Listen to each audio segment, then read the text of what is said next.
bleed green? Are you an ultimate Eagles football fan? Well, you're in the right place.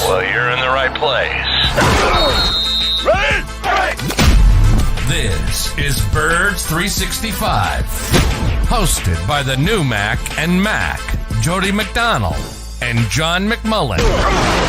Here we go! Who collectively have covered and talked about more than 50 plus years of Eagles football. Kick off your day with Birds 365. You'll get debate. We love to argue. You'll get the real story from inside the locker room. And you'll hear from some of the great football minds from around the region. You're about to become an Eagles insider. Get in the game. Join Jody Mack and Johnny Mack and join the football community that flocks to Birds 365. Birds 365 starts right now. Welcome to the NFL. Let's go! Let's go! Go!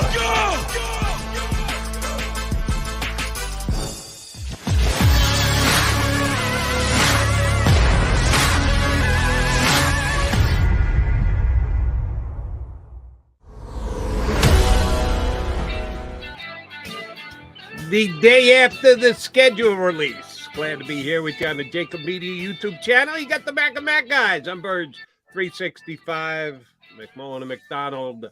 For those who were streaming in last night, hope you enjoyed the Eagles schedule release special here on the JAKIB Media YouTube channel and getting back up early with us, McMullen and McDonald. JM, I guess you were on before me last night. I was on last night, which was okay with me because at that point, the Sixers had already started getting pressed by the Miami Heat, so perfectly fine jumping on at 9 o'clock. You were on previous?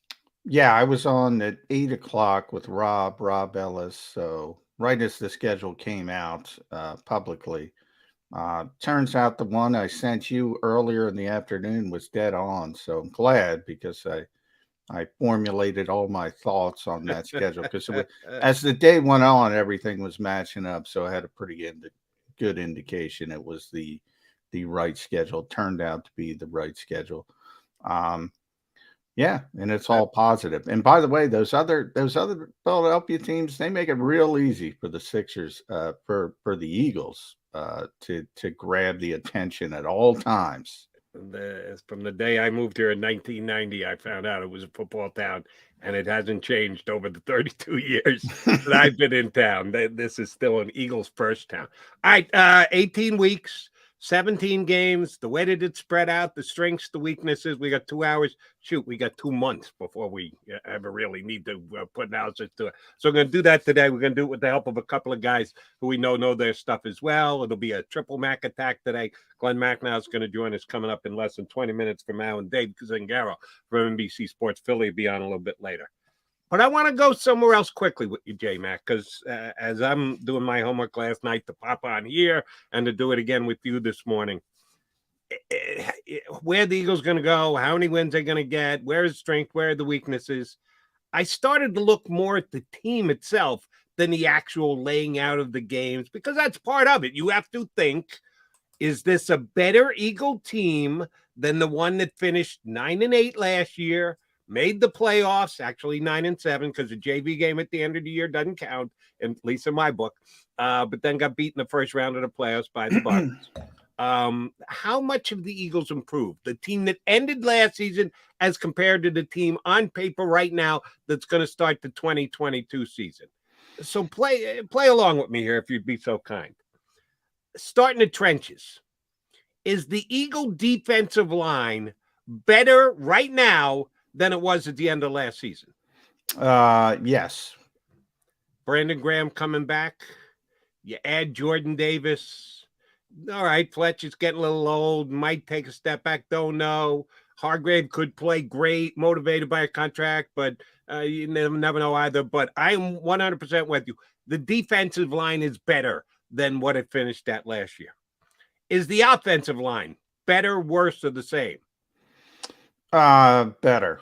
Better by my estimation that remember, Brandon Brooks didn't play at all last year. So when we talk about him, I kind of put it aside. Isaac Seumalo, you pencil him in as right guard. Better football player than what they had there last year, whether it's Jack Driscoll, who played a lot before he got hurt, and then we had the Nate Herbigs, Suo Pettis. So you have to see how it shakes out, but the potential is there. And I think Jordan Mailata just keeps getting better with more experience. That part of it is a big issue as well. You do get a year older with Lane Johnson and Jason Kelsey, so that can kind of balance out. But I would think on paper slightly better. Good was good to begin with, slightly better. Because I won't take the former starting left tackle out of the mix, I would say same. You're right. Two veteran guys. Can they hold the fort? Will they go backwards a little bit? Certainly improvement. Mailata and Dickerson on the left-hand side. All that to me comes out to a push. But if I had to, and I do this all the time with the thing, and I'm going to do it with you at some point today, you're going to give me your number, what you think the Eagles are going to be out of how many games they're going to win. And I'm going to do it live because I haven't even done it, Jody. Okay, that's good. After you're done, I'm going to make you say move up a game or back a game, because everybody come up with their number. You can figure it out, but then you have to say whether it's a strong, pick a number, any number 10, a strong 10 or a weak 10. If I tell you can't be 10, you either got to go to 11 or come back to 9. Which way you going, then that tells you whether it's a strong or weak. On the Eagle offensive line, I'm calling it a push. But if I had to move one way or the other, I would move up and say it's actually stronger rather than it's going back or and it's weaker. So they're better in the trenches because they're better on the D-line, same or better on the offensive line. Linebacker, better or worse than last year's linebacking core? Much better. Have a chance to be much better. I will say that. Certainly more talented. Significantly better, because I count Hassan Reddick as a linebacker. He's got to be either a linebacker or a defensive end. I'm counting him as a pass rusher. You're counting him as a defensive end. I count him as a linebacker. Now, he's going to do a lot of pass rushing from the linebacker. Either way, it's significantly better, by the way. If you take Hassan, it's still significantly better. Because of Kaiser White and because of Nakobe Dean. Absolutely. A massive improvement. Who'd have thunk it? The Eagles getting better at linebacker, a position that we've been harping on forever that they de-emphasize, but I think they absolutely massive improvement there. All right, comparable on the backfield, running backs, same, better, worse? Same. I would say same as well. A little bit. I hesitated there because of Jordan Howard, and he's effective for this team when he's needed, when they break the glass in case of emergency. But they could bring him back at any point. Right. So. He hasn't signed with anybody else, so he may be back here again. So I would call it the same as well. Wide receiver / tight end. Much better. Much better. Major improvement with the addition of A.J. Brown.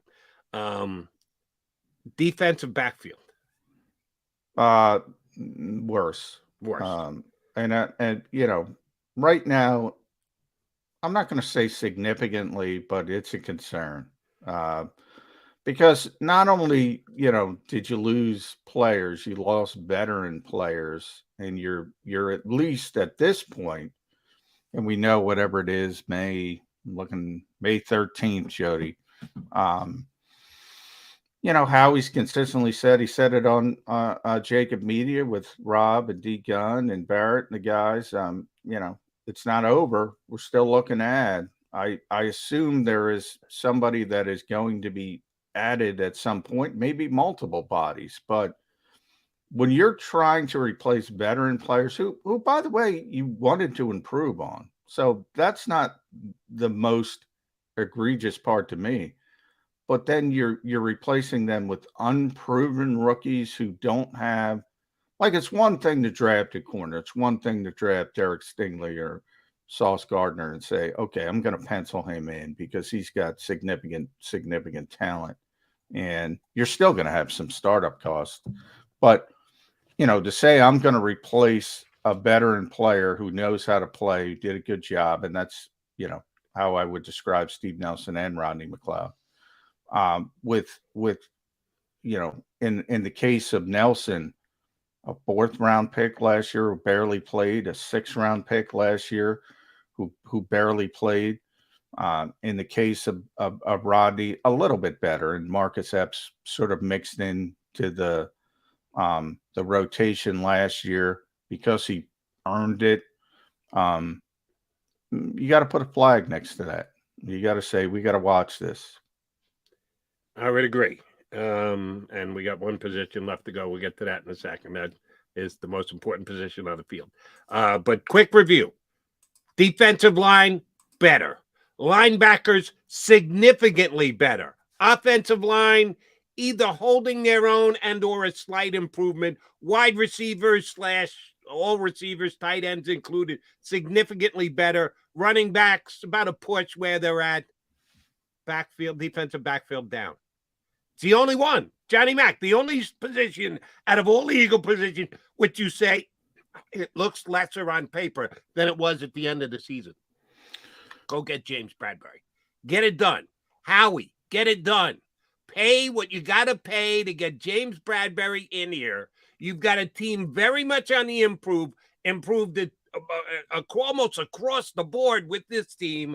They laid the schedule out for you yesterday. It's a doable schedule. It's a winnable schedule. It's a double-digit minimum schedule. Go get James Bradbury, and you're an actual contender in the NFC. Whoa, we're ready, Jody? Are we ready? We are ready. We are ready. None of the John McMullen's fear of we're not ready. That's not John McMullen's fear. We're not that's ready everybody. yet. That's Get everybody James else's Bradbury, and you are ready, John McMullen. That's everybody else's fear. I hate that mentality. So I would have no problem if they went after James Bradbury. My thought process is he's going to be too expensive, and they don't want to pay that for his Stop own with corner. too expensive. Anybody can get anybody in the NFL. I'm not saying they can't do it. I'm saying, again, this is my thought of the Eagles mentality. Right. You're not saying you would do this. You're saying this is what you think the Eagles are going to do. So when I yell at you, John, and I apologize, I'm not yelling at you. Right. I'm yelling at Howie I just want to make it clear. I'm yelling at the Eagles organization. Get it done. Roll the dice. I just want to make it clear to the listeners. I think they think if it's going to go to 8 figures, so 10 million more or more a year, that a zone corner is not worth that kind of money. And I always talk about the discipline of this organization. Now, they've proven, they shocked me with AJ Brown. I say that all the time. I didn't see that coming. I didn't think they'd pay $25 million, but that tells you they really, really like the player. Do they really, really like James Bradbury? I guess it's a possibility. They certainly like the length. They're always talking about length of corners, and he's a very long corner. So he fits him from a measurable standpoint. So maybe they do it. But, typically if the Eagles target a player, you know it right away. You hear the whispers behind the scenes. Except AJ Brown. We're only a couple of weeks removed from that not being the case, John. That is true. And that's a fair point. And, how he was playing the game there. And he said, prior to the draft, well, we don't want to be like everybody else. We don't want to pay wide receivers $25 million. And then bang, he goes and pays a wide receiver $25 million. So you never know. I would recommend it if you're asking me personally.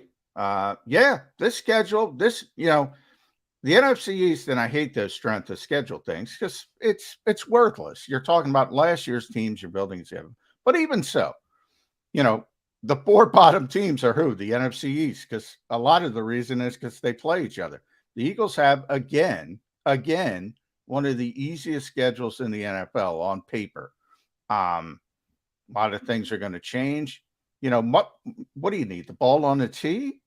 I've been the one who criticized the "we're not ready" crowd. We're not ready. We can't do this. We can't do this. We can't do that. Oh, we're not ready for this player. We're not ready for that player. Not yet. Yes, and meanwhile, as the Sixers show you in this town, not ready, not ready, not ready, not yet, not yet, not yet. That can go on for a very, very long time until you try and say, you know what? Why not? And again, I go back to 2017 because that's the only championship, in the Super Bowl era in this organization's history. Nobody thought they were ready. So I don't like the "we're not ready" crowd. I would go get James Bradbury. I don't think the Eagles are going to get him, and I hope I'm wrong. Well, I'm going to sit here and, all right, so let me put it to you this way. if the Eagles don't get Bradbury, let's say he signs, and I know a lot of people, it's, oh, if he does a 1 year, make it deal. If he does a 2 year deal that you can get out of after 1 year with a little dead cap hit in the next season, not a massive one, not a $7 or $8 million dead cap hit, but another $3 or $4 million if on the second year of the deal, which he'll probably be here anyway. Do I think James Bradbury's going backwards at the end of this year, that you're going to go, oh my God, we got to get out of this deal? Probably not. You're talking about a 10% possibility.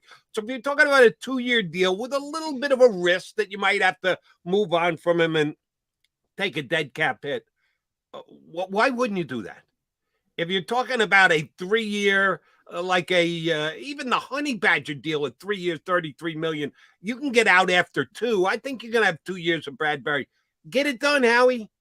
That's all I'm saying. Get it done. There is no excuse in my I was for them not to do this. When I was talking to Rob last night, one of the things I've noticed that has been a theme for Howie, whether it was here on JAKIB Media, he's been in other outlets on WIP with you guys over there. And he said, all right, calm down. I think the term was, I got you, bro. I think he told Angelo that, I got you, bro. I won one. Give me some time. He's sort of trying to, I think he's noticed there has been a change in expectation since the draft. The draft was the point where it went from we're not ready to, oh, we're pretty good. And one thing, and I'll use the Sixers as an example again, one thing I've noticed about Philadelphia, they skip steps by and large. And I think Howie's a little hesitant and people assuming, all right, we're going to go from this to that in record time. And I use Tyrese Maxey. Everybody, great, good young player, really good young player. People were crowning him, to use Dennis Green's terminology. Then you get to the playoffs and people start game planning for you and adjustments from game to game. People were skipping steps with Tyrese Maxey. He's got a ways to go. Here, the perfect example with the Eagles, Miles Sanders, as a rookie. They were crowning him. And I said, be careful. I've been saying it for years. He doesn't pass protect well, doesn't catch the football, is not in the right spot as an outlet receiver. Leaves a little bit too much on the field when a run is blocked for 5 yards, trying to kick it outside instead of taking that 5 yards. We're still talking about it 3 years later, exact same things. And now people are in the other direction. He's not going to get a contract extension. Be careful with skipping steps as well. That's the other side of the coin. All right. But I'm telling you, I am not an overreactor. I am not skipping steps. I am in the moment, John McMullen, looking at where they're at, looking at where the rest of the division is, looking at where the rest of the NFC is. Go get James Bradbury, and you are a legitimate contender. Legitimate. And if you think that's me skipping steps, I'm not a put the eagle-colored glasses on kind of guy. I'm just giving you an objective. Yeah, either guy. Well, I can't see. Here's why I can't go there, Jody. I don't think James Bradbury is going to be the difference between anybody being a Super Bowl contender and not being a Super Bowl contender. I do. I think he's a good player. To me, and obviously it's the most obvious example, and I see Glenn has popped in the green room, so we got to get to break. But the most obvious part of it is Jalen Hurts and the improvement in the one position we didn't talk about. Now, if he turns the corner, then we're cooking with gas. But, I can't say go get James Bradbury and you're a Super Bowl contender. I can't make that leap. I can. Because the quarterback's going to be what the quarterback's going to be. You're not going to make any change there. There's no way to improve the team via the quarterback position. There is at cornerback. Bradbury's far and away the best one available out there, and I think he would be a major upgrade for the Eagles. Well, there we agree. I think he'd be a major upgrade for the Eagles. All right, Jody Mac here with you. Let's make it a triple Mac attack. the host of the Eagles pregame show on their radio network. You hear him weekends on WIP. My ex-partner, Glenn Macnow, joins us next here on Birds 365.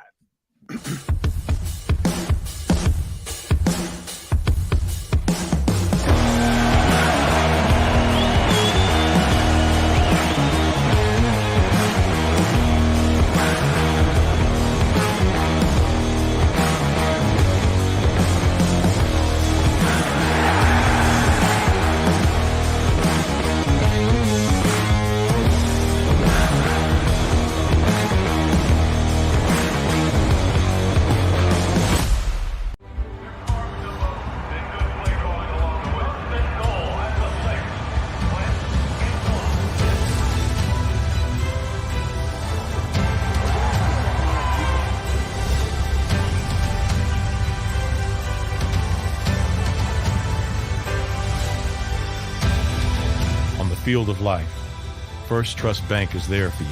Champions on three. 1, 2, 3. Because Philadelphia dreams deserve a Philadelphia bank. Do you stream on a Roku, Fire Stick, Android TV, or Apple TV? Now you can watch 6ABC 24/7 with the 6ABC Philadelphia streaming app. The big story on that. Can you search 6ABC Philadelphia and start streaming today. In Philadelphia, we celebrated the miracle with pride only 5 years ago. And then the following morning, IBEW Local 98 members went back to work, building this city, rescuing our communities from decay, and inspiring the young men and women of the region to take pride in who we are. Like the Cats, Local 98 members believe in hope. To learn more about who we are, what we do, and career opportunities with Local 98, visit us, IBEW98.org. At Stateside Vodka, every new customer gets the world's best rocks glass. Free. What's that? A rocks glass? You're telling me that bottle is cut in half? You could say that. Holy shit. The glass is for cocktails, right? It's for this, this, and that. Is the length of the glass equal to your... You betcha. But is it made out of... glass? Okay, but is the rim... smooth? Will you stop doing... that? I'm the professional here. And you're telling me I can get one of these glasses for free? That's right. 1 free rocks glass per customer with each first-time purchase of Stateside Vodka. All from the company that's highly awarded. 0 carbs, 0 sugar, and deliciously tasting vodka. So good, it just disappears.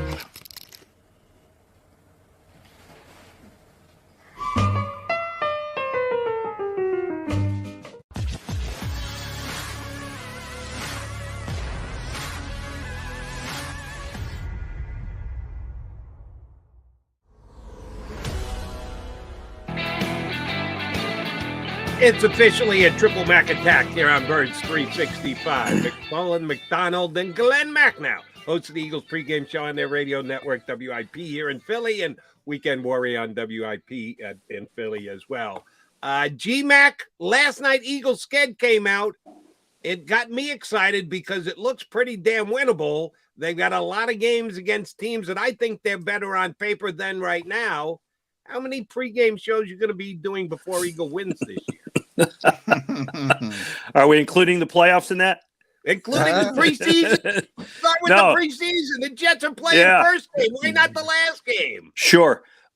Jody, I have to tell you, Howie Roseman could not have drawn up a more favorable schedule if he did it himself. First of all, quite simply, they have the 1 extra home game, which is always a nice thing. Second of all, they play 2 weak divisions as their out-of-division rivals. Other than Aaron Rodgers, I don't know of another quarterback they played that scares me. So if you look at the Eagles' weakness, it was pass defense, and that's good. And maybe the biggest thing is you get the opportunity to get off to a strong start. You got some weak opponents up front.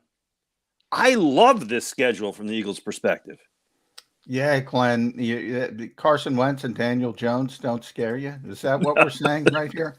It's funny, and obviously those strength of schedule things are based on last year. I hate to even bring it up, but the last 4 teams happen to be the NFC East teams because of who the divisions they're playing. So sure, on paper, this looks as easy as it's going to get in the NFL.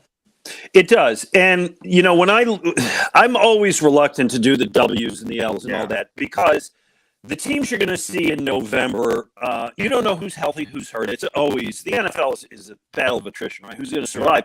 But I think it means more for the first month, right? You kind of know who those teams are going to be. There will be teams, like Cincinnati last year, went from nothing to winning, I think, 11 games, getting the Super Bowl. But by and large, I can predict that Jacksonville is not going to be very good in September.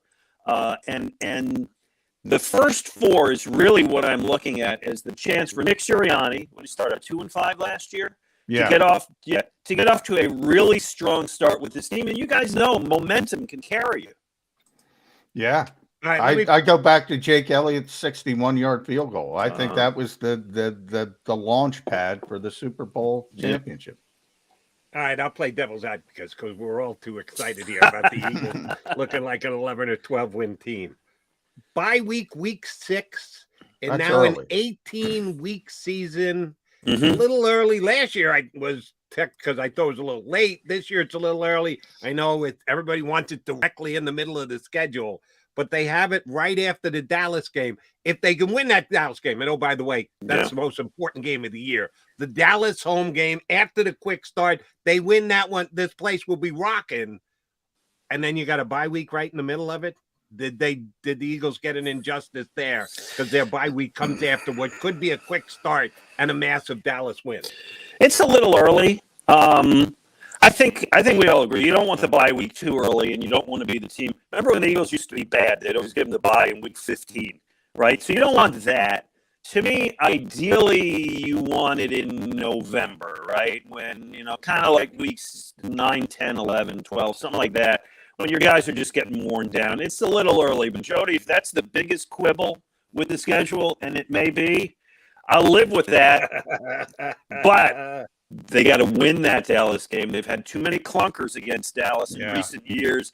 And if you go, I'm just talking from an entirely selfish talk radio host perspective, right? And you guys can identify, if they go into that bye with a loss against Dallas, it's going to be a long damn 2 weeks. Long 2 weeks, Yeah, it is. And by the way, just to tell you guys, so the week 7 bye is the earliest break for the Eagles since 2016 when it was week 4. So it is pretty early.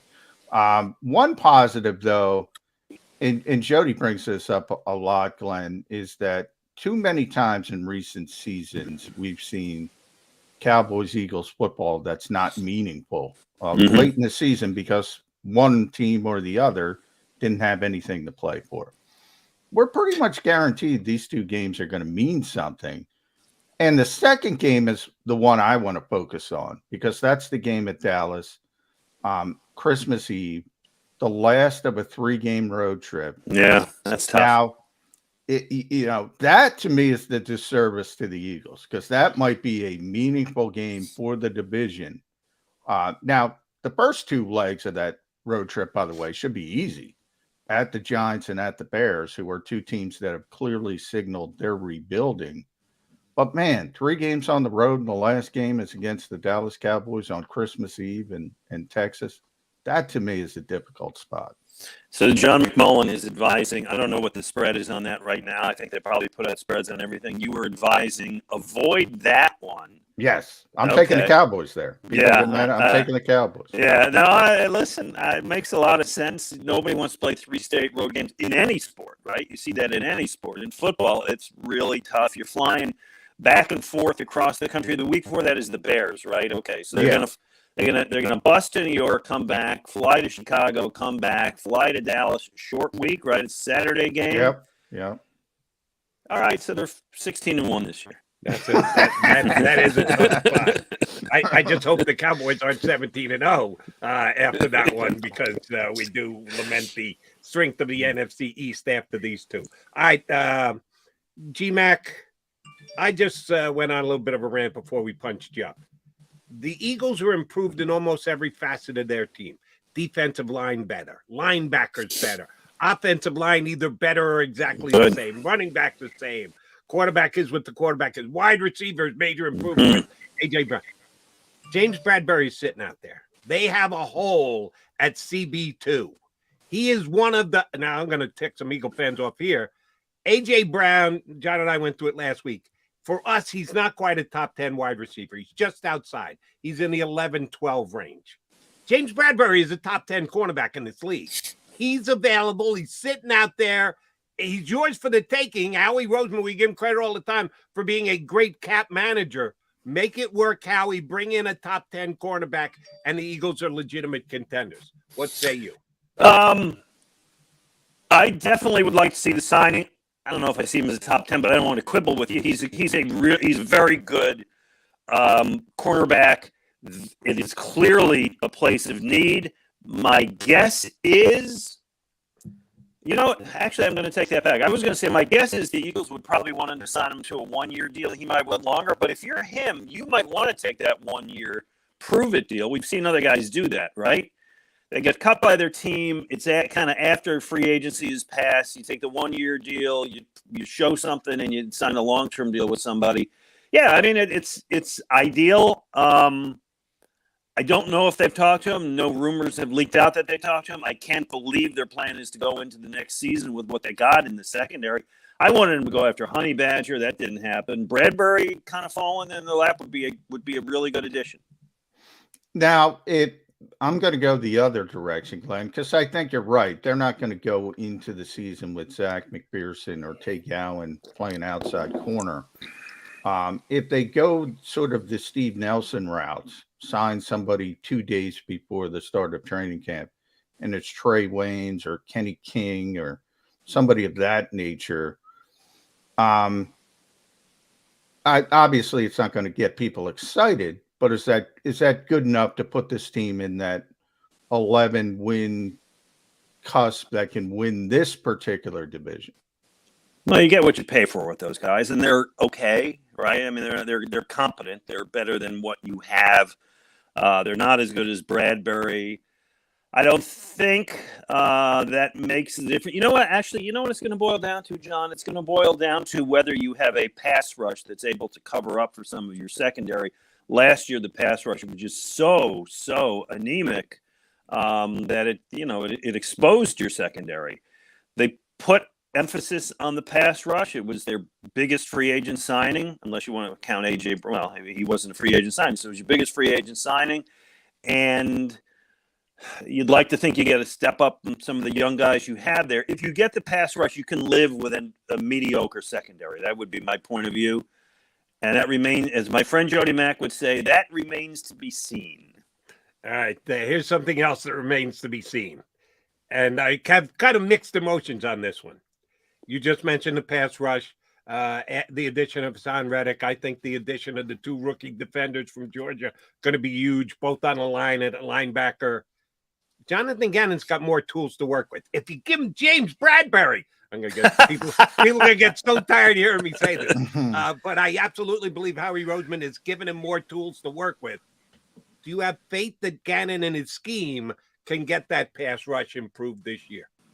That's a great question because, we heard when they signed Gannon, boy, this guy is a great addition. And we heard at the end of the season, there's other teams looking at Gannon to be a head coach. And in fact, he was on a couple of lists.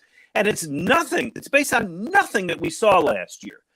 Now, people who I talk to who are brighter than I, and I don't just mean Ray, I mean other people most people are brighter than I, but people I talk to who kind of really can break this stuff down say, look, Gannon had nothing to work with last year. We went crazy with that passive defense. He didn't do anything, didn't show anything. Please give us something. They say he just didn't have the personnel to do anything. Now, he has personnel. You ticked off some names. It's a show me year for him.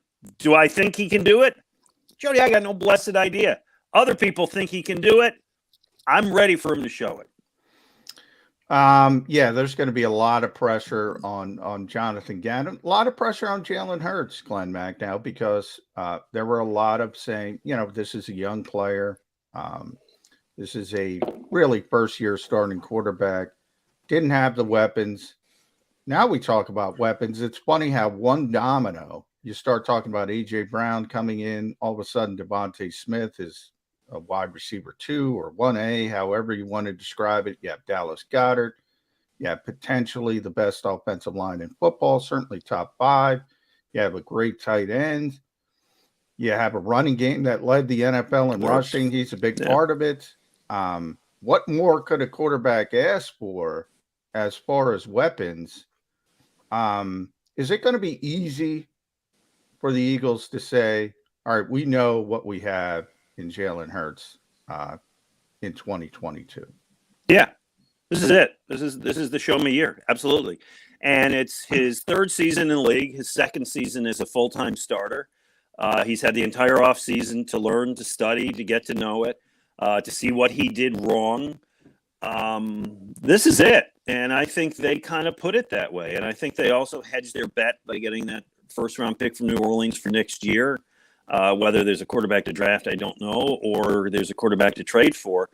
But this is the no excuses. And I'm not saying Jalen Hurts makes excuses, but this is the no excuses year for that young quarterback. And I also think it's 3rd season is when you would expect a young quarterback to get it. So I'm excited to see him do it. Speaking about excuses, that's one thing on the schedule that I would have liked to see flipped. They get Carson Wentz on the road first. I know. I would have loved to see that game here first. Yes. Then they could have gotten his head a little bit. Not that I'm all that scared of Carson down in Washington, but I'd rather knock him off his perch really early on. Doug Peterson actually gets the chance before the Eagles. You believe that? Dougie P against Carson week 1 with the NFL schedule. Oh, is that right? Oh, I didn't see that. Yeah. Oh, yeah. That's Doug a great and Carson game. week 1. Nice. But the Eagles get him week 3 down in Washington. I would have preferred that game be at Lincoln Financial Field. Well, I would too. The good news is I don't know how much home crowd the commies are going to get. So maybe Eagles fans take over there again, as they have in the past. Oh yeah, right. They so maybe will. you get those 15,000 Eagles fans there. They play here when? Was it like week 8, week 9? It's a Monday night game, November 14th. All right, so maybe I got news. I'll tell you, he might not even be starting, by the way. It's about a 50-50 proposition that he's the starter when they come here. And if he's not the starter, I don't even expect to see him on the sidelines. Yeah, you think he's gonna do Ben Simmons and not show? Oh yeah. Oh, he's gonna have that stomach flu. Yeah.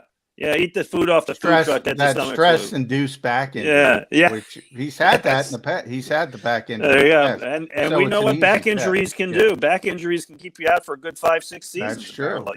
Yeah. All right. What I know you got to run, Glenn, so I'll finish up with this from my aspect. Every year, we know there's one game you lay an egg for most teams in this league. Is there a spot on this schedule? Because I see one that concerns me against a bad football team, and that's the Thursday night game in Houston. Now, I know everybody thinks Houston stinks, but Thursday night football, the short week, on the road. NFL is good. They're not going to make teams. They're not going to make Philly go to LA or go to Seattle or vice versa. But man, Houston's a big trip for a Thursday night game. It's still that one concerns me. No prep week, nothing. Yeah, you know what's weird? If I don't have the schedule sitting in front of me, but if I'm correct, you play that Thursday and then you're off till like the following Monday. Don't they have right? Yeah, they have the Monday. That's the Commanders game. That's the Carson game. Yeah. Right. I would rather, which gives them that mini bye. You'd rather have that mini bye before the Houston game, right? But whatever, you don't. Yeah, I could see that. Again, I don't know if you guys do the W's and L's. I stopped doing those past the first month a couple of years ago.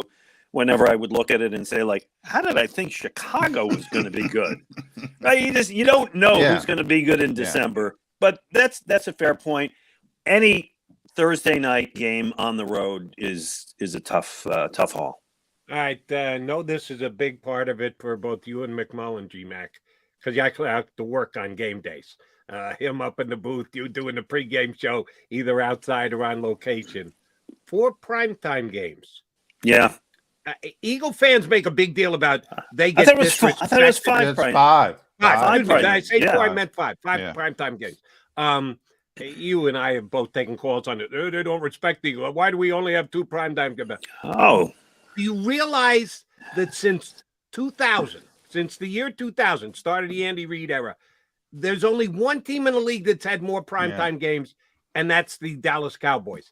They've had more primetime games than Bill Belichick's Patriots. Oh, yeah. But somehow the Eagles are disrespected all the time. We don't get enough primetime games. I know you guys would prefer Sunday at 1. Everybody, okay with 5 primetime not games. only that, everybody in Mount Laurel's a stinking Eagles fan. They don't realize NFL films how many Eagles fans and how many people in the media are actual Eagles fans. It's always astonished me that people don't know. The Eagles are a brand, right? The Cowboys are a brand, and as much as I despise the Cowboys, I can't argue that the Cowboys, good or bad, are an attraction because people love them and people hate them. The Eagles, by and large, other than those 1 and 2 real clunker seasons, have been a brand. And as you point out, Jody, they've gotten the most primetime games, and they're only a couple behind Dallas. Yeah, as a fan, I appreciate the respect they get. As a guy who's sitting out there shivering in December when the sun goes down, I would be more than happy with 17 1 o'clock games. 1 o'clock Sunday, Glenn. 1 yeah, Sunday. You know, if you'd asked me that question in my 20s, I would have had a different answer. But what can I tell you? G-Mac, get ready to crank up the heaters because they're going to be important games in those nets in December into January this year. Appreciate you jumping on with us. G-Mac and I be doing a show Sunday on WIP. Sunday morning, Ray's off. So be tuned to us on Sunday morning on WIP. Glenn, thanks for hopping on with us. Looking forward to it. Hey, I'll talk to you later today.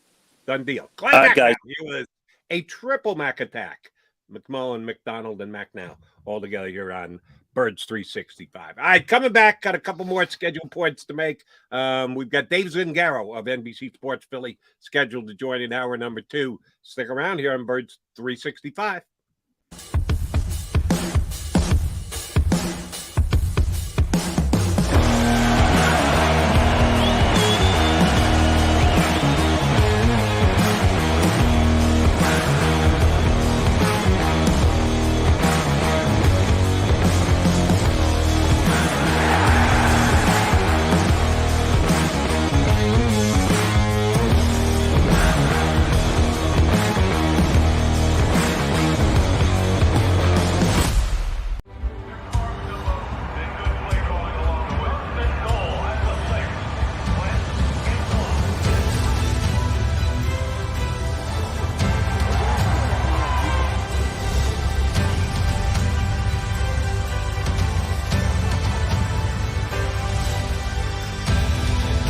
Field of life, First Trust Bank is there for you. 1, 2, 3. Because Philadelphia dreams deserve a Philadelphia bank.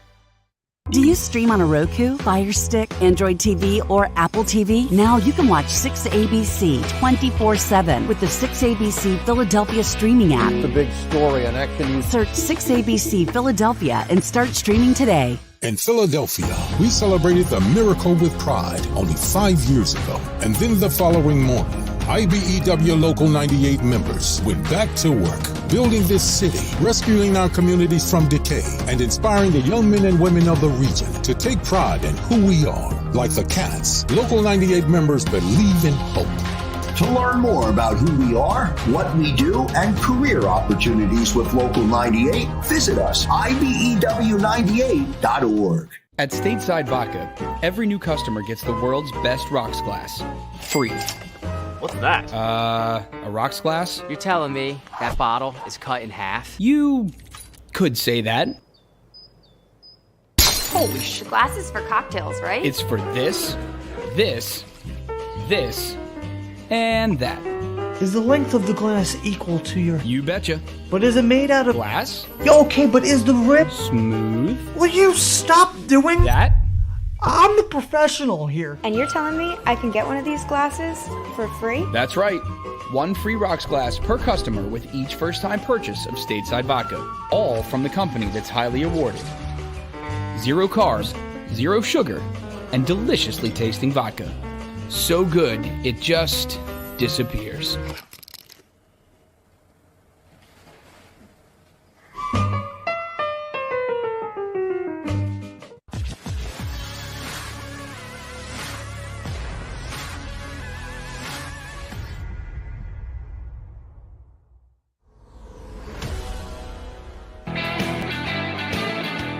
You got your Mac guys, McDonald and McMullen here with you on Birds 365.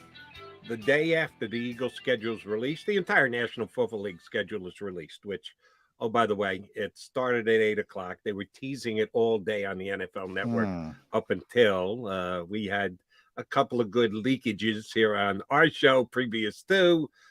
Johnny Mac's got a good source. Someone gave him the Eagles schedule back at the end of our show yesterday, and darn if he didn't hit it across the board. So that's when you got to put in your back pocket and go, okay, this is a good source. I can lean on them going forward. We've been breaking it down ever since, and we'll continue to do so. There are pluses, there are minuses. I think there are many more pluses than minuses to this schedule, and the fact that they finish out. I know they got that 3-game roadie, which people will complain about. I think I saw on the NFL Network yesterday, there's only 4 teams in the league that have 3 road games back to back in the league this year, and the Eagles are one of those 4 teams. But finishing at home with 2 in a row against the Saints and the Giants, yeah, John's favorite team, Mickey Loomis coming to town, week number 17. Not a bad way to finish off the season, John. No, not at all. And one thing I say early, I always look at themes on schedules, Jody, more than wins and losses, because as Glenn pointed out, we don't know who's going to be healthy. And on November 27th, when Green Bay comes in, for example, but you can look at themes. And, it's been a couple of years now where the Eagles have had these light schedules at the end of the season, and it's helped them. Let's be honest, it's helped them. And you do have that 3-game road trip, but the first 2 legs of it are against bad football teams. And I think, and I've said this on the show before the schedule even got released, I think the 2 NFC teams who have clearly foreshadowed we're not playing to win, we're rebuilding this thing, are the New York Giants and the Chicago Bears. And that's who they have on the first 2 legs of that road trip. And then they finish the season, week 18, with the New York Giants as well. So, you got to take care of business there, Jody, with that particular team late in the season, when they know they're bad and they're probably going to be more worried about draft picks than wins. You got to take care of business. That shakes out very well for the Eagles. The one concern, obviously, is, as I mentioned with Glenn, Dallas on Christmas Eve. That's a difficult spot as the final game of that 3-game road trip. All right, give me your take on this, because over the past 2 years, I have been woefully wrong about this. And it came from 35, 40 plus years of watching the NFL to formulate this belief. And then I was exactly wrong with it the last 2 years. New head coaches. It takes time to build a program. It takes time to take over. It takes time to get your culture in place and the like. Just 2 years ago, the entire NFC East overturned its coaches, except the Philadelphia Eagles. Dougie P was the only one in place. He was the guy coming back. New Cowboy coach, new Giant coach, new Washington coach. Major advantage for the Philadelphia Eagles. 4-12. That's not good. Last year, Eagles, the only team that changes their coach. Who's this Sirianni guy? Oh, my God. He was so nervous up there at the podium in his first press conference. This could be a nightmare. Eagles have a winning season and make the playoffs. So my long entrenched belief of it takes time, you're at a disadvantage when you got a new coach, kind of went by the wayside the last 2 years with what happened here in the NFC East. How big a deal is it across the NFL this year? Because I look at the Eagles schedule. We had major turnover in the league. A lot of coaches got fired. There's a whole bunch of new coaches in this league. How big a deal is it in 2022? I first of all, I'd like to say I used to agree with you. I used to, say, veteran coaches have a big advantage, especially over rookie head coaches. Not necessarily guys are getting a second chance, but rookie head coaches. That sort of shifted in recent years. Yes. And I think part of it is what we always talk about with the Eagles and the offseason program and the shifts in preparation. Look, you only have a certain amount of time And if you're worried about the lack of time to prepare and you're worried about getting young players up to speed because you don't have the time to prepare them, you're going to have issues. You got to find ways to get these guys on the field and utilize what they do well with the time you do have. And I think the younger coaches are more open-minded with that kind of stuff, if that makes sense. I go back to Matt Nagy. I think he won 12 games his first year, and then he got progressively worse.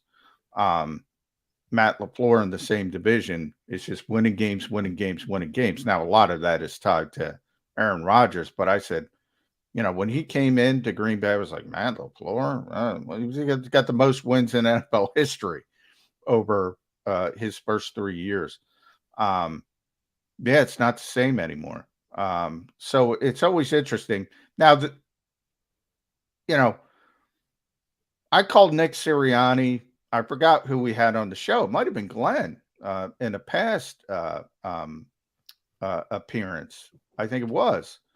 I called Nick Sirianni the best rookie head coach in the NFL. I thought he was last year. Some people say Brandon Staley. I thought it was Nick Sirianni. And Glenn said low bar, and he was right. It's probably a low bar last year. Last year's group wasn't that good. But I think, it depends on the year. It depends on the people. But I think there's more of an opportunity than ever for rookie head coaches to – I look at Minnesota week 2. Like I say, in theory, they're going to take a step back, right? They got a rookie head coach. They got a rookie general manager, kind of looked over match, draft day. But I know he's a buddy of yours, but Zim was not good. Well, that's what I mean. So even if it's a small spike, people stop listening to Mike Zimmer. Not that he's a bad coach. Different generation, couldn't communicate. People stopped playing. Bottom line for him. They were tired of the hard ass mentality, tired of being treated the way they were being treated. Now you got the new age guy.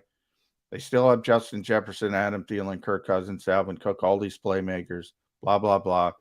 That might be a team that actually gets better with a rookie head coach, at least for the short term, like Matt Nagy in Chicago. And then it got worse for Matt. So, yeah, I'm with you. It's not like it was. Who do you like better, the new Minnesota coach or the new Miami coach? They're two rookie coaches coming out of the same coming from the West Coast, two different programs, but both of them, it's interesting, guys. I think, and I'm obviously in the minority, I think Kyle Shanahan's a better coach than Sean McVay. So that would lean me towards Mike McDaniel. However, if you force me, I would say Kevin O'Connell's going to be better. But all I base this on is Mike McDaniel comes across as too goofy for me. I mean, he just seems a little bit too wacky. I don't know if that translates to being a head coach in the NFL, but that's not exactly scientific. I think Mike was probably trained better because, other than Bill Belichick and Andy Reid, who I kind of put aside, I think the best coach in the NFL is Kyle Shanahan. That's my personal opinion. And LaFleur is doing pretty well up there in Green Bay. But you're right. Until Aaron Rodgers moves on, we won't really get a great read on LaFleur because we all believe it's Rodgers doing that. They've been as good as they have been in the regular season. And yeah, you can judge a coach by the postseason, and LaFleur hasn't done enough there yet. So the story's yet to be written there. I like Glenn's point about if you look at the Eagles' schedule, who's the quarterback who scares you? The guy that, okay, this guy's coming to town, we're in trouble because this guy can win a game on his own. Is Rodgers really the only one? Well, there's a couple. I think he downplayed. You have Kyler Murray, who's still, despite all the issues in the offseason. By the way, let me interrupt you right there. Will they work that out? I think so. Because he says he's not showing up at camp until they get a contract extension done. I'd rather be playing them. Sorry to step on you again.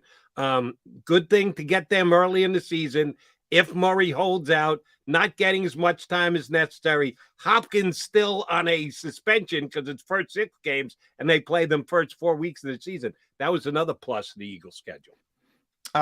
Yeah, maybe. I mean, what were they, 9-0 last year to start, and then they tend to people start to figure out Cliff Kingsbury. So I guess you can kind of look at it both ways. But he's a really talented guy. And I think he'll be on the field by that point. I think they'll work things out. And then, Dak Prescott's a good quarterback. I know Eagles fans don't want to hear that, but he's a good quarterback. And obviously he's on the schedule twice. But other than that, then it would be probably Kirk Cousins, who can, he can rip you.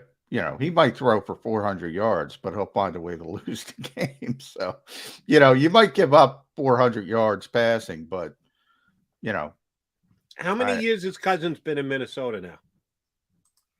3? Be his 4th or 5th year. I'd have to look it up. But, yeah, I mean, he's been, I often use Kirk as the example, and this is going back to Washington. Before Minnesota. This will be his 5th year in Minnesota. So he's had 4. Okay. Yeah. So here's Kirk Cousins, because I just pulled it up. And this starts in 2015 in Washington. 70% completion rate, 4,166 yards. 67%, 4,917 yards. 64%, bad year for him, 4,093 yards. 70%, 4,298 yards. 69%, 3,603, which is his low water mark, 3,603. 2020, 68%, 4,265. Last year, 66%, 4,221. I mean, that guy can sling the effing football, but they can't, they've had a bad offensive line, there's, and you brought up Mike Zimmer, old school coach. He's trying to flip the field. He's trying to play field position. So maybe Kevin O'Connell helps that team.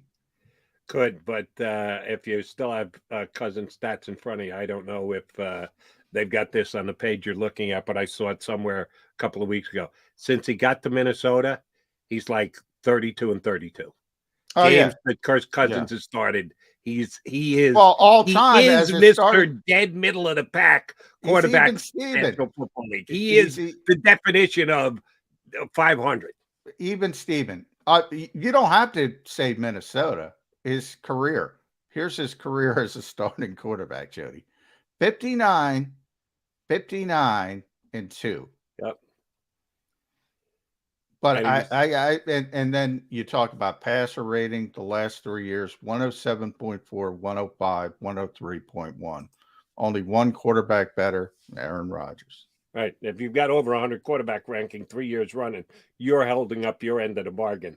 But the teams that he's been on have had other issues and like, as does this one coming in. How much will Jalen Reagor be talked about after week 2 this year in the Eagles season, John? Well, he's going to be talked about a lot. He might be gone. So, then it turns into a non-sort. Well, it'll still be a story, but if Jefferson catches 7 balls for 120 yards and 2 touchdowns, whether Jalen Reagor is here or not, we're going to be talking about it. Yeah. No, you're right. Yeah. And then it'll be done because he probably won't be here. So you're right. It'll probably be week 2 and then never speak of Jalen Reagor again until Justin Jefferson arrives down the road. Yeah, were there rumors kicking around? Did I read an article yesterday that there were actual conversations about Jalen Reagor being traded? Yeah, for Chuck Clark on draft night. The Eagles were trying to. The Ravens do need a receiver, so the Eagles were trying to peddle that. I assume it was Jalen Reagor and for Chuck Clark. What's the end? Yeah. That's what we got to know. Makes sense because I've been talking up Chuck Clark since the draft when they took Hamilton with the 14th pick. I said they got 3 starters now at safety. We're down 1. It's a trade that makes sense. You're going to have to do better than Jalen Reagor. Yeah, well, it didn't get done, so that tells you. I mean, you got to do better than Jalen Reagor at this point. But I do think there will be somebody who trades for Jalen Reagor at some point, because somebody will talk themselves into, well, we like this kid coming out of the draft. I think one part of this revisionist history on Jalen Reagor was that, the Eagles made this massive mistake. Somebody else was going to draft the kid pretty quickly. I think it was New Orleans, to be honest. The Eagles thought Minnesota was going to take him. And they, there's that video that you've probably seen that the Vikings were ecstatic that the Eagles took Jalen Reagor. So it wasn't going to be Minnesota, but I do think it was going to be New Orleans. So he was coming off the board. It wasn't like the Eagles. In other words, what I'm trying to say, it's not like the Eagles were the only team that liked Jalen Reagor. A lot of teams liked Jalen Reagor.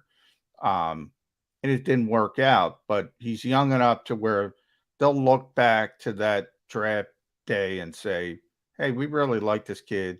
We got good coaches. We can turn him around. We can, change the scenery. But I'm talking conditional 6-round pick, maybe, they'll be able to trade something. The point is, and you go back to the Zach Ertz trade, Howie was really stubborn on that one. He didn't want to give up Zach Ertz for nothing, and he ended up not getting much for Zach Ertz. He's being stubborn right now with Jalen Reagor, and sometimes you got to tap out, say, all right, change of scenery is probably best for both sides. Key element in the Zach Ertz trade, Tay Gowan. If he's the other starting quarterback, he might be. We'll see about that. I did not see enough from Tay Gowan, and you didn't either, but because nobody practices during the year. No. How do you have any idea whether Tay Gowan can play when you don't practice during the year? Maybe we'll learn something. And he wasn't here in training camp. That's what I'm saying, in practice. Did I tell you, Jody?